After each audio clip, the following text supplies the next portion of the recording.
সেতুগুলা ঝুঁকি হয়ে যায়, যে কোনো মুহূর্তে দুর্ঘটনা ঘটতে পারে। মাঝখানে ভাঙ্গা, একটু বড় গাড়ি, একটা ডিস্ট্রিক্ট গাড়ি তো আসতেই পারে না একদম, এবং অটোও খুব রিক্সে চলতেছে। এই রাস্তাটা ফতেপুর হইতে মদন পর্যন্ত সম্পূর্ণ রাস্তায় ভাঙ্গা।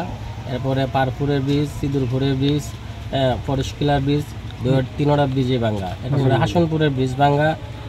হ্যান্ডটলি অটো কোনো গাড়ি এখান থেকে চলাফেরা করতে পারে না, কষ্ট হয় এবং অ্যাক্সিডেন্ট কয়েকদিন পরই হইতেছে।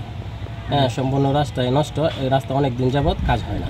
ফতেপুর মদন 13 কিলোমিটার সড়কে বেশ কয়েকটা ব্রিজ ঝুঁকিপূর্ণ হয়ে পড়েছে। প্রতিদিন এই সড়কে চলতে গিয়ে রাস্তার তো দুরবস্থায়, সেতুগুলা ঝুঁকি হয়ে যায়, যে কোনো মুহূর্তে দুর্ঘটনা ঘটতে পারে। যে পরিষ্কার একটা ব্রিজ আছে মাঝখানে ভাঙ্গা, একটু বড় গাড়ি, একটা ডিস্ট্রিক্ট গাড়ি তো আসতেই পারে না একদম। পাহাড়পুরের একটা ব্রিজ আছে, পাহাড়পুরের ব্রিজে এমন একটা মোড় একটা অবস্থা, মানে মোড়টা ঘুরলে হ্যান্ডেলে যত দুদিন পরে হ্যান্ডেলে অ্যাক্সিডেন্ট করতেছে, নদীর মাছ পড়ে যাচ্ছে মানে রাস্তা ভাঙ্গার জন্য।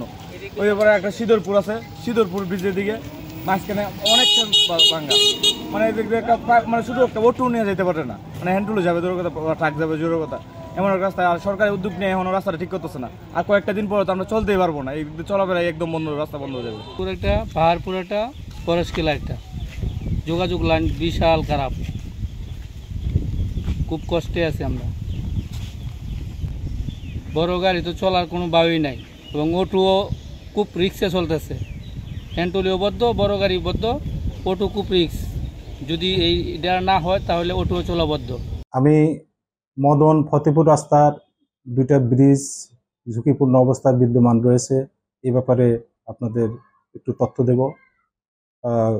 আমি আসার পরে এই 2টা ব্রিজ দেখি যে অকেজ হয়ে পড়েছে, ভারী যানবাহন চলাচল বন্ধ হয়ে গেছে এবং এমনকি রাস্তার দুর্ভোগ ইতিপূর্বে আমি বলেছি এবং এটা উদ্বোধন কর্তৃপক্ষে বাস্তবে আমি এক্সচেঞ্জ স্যারকে দেখাইছি, চেষ্টা চলছে। আর এই ব্রিজ 2টার ব্যাপারে আমি নতুন প্রকল্প যেটা নেত্রকোনা চলমান আছে, পিডি স্যারের সাথে কথা বলেছি, এক্সচেঞ্জ স্যারও বলেছেন এবং সংশোধনের ডিপিপিতে এই 2টা ব্রিজ ঢুকে দেওয়া হয়েছে। আশা করছি খুব তাড়াতাড়ি সয়েল টেস্ট হবে এবং খুব দ্রুত সময়ের মধ্যে এটা টেন্ডারের মাধ্যমে কাজ বাস্তবায়ন করা হবে। মোনালিসা হেভি ফ্লো 15 পিস প্যাকেটের সাথে 8 পিসের একটি প্যাকেট একদম ফ্রি।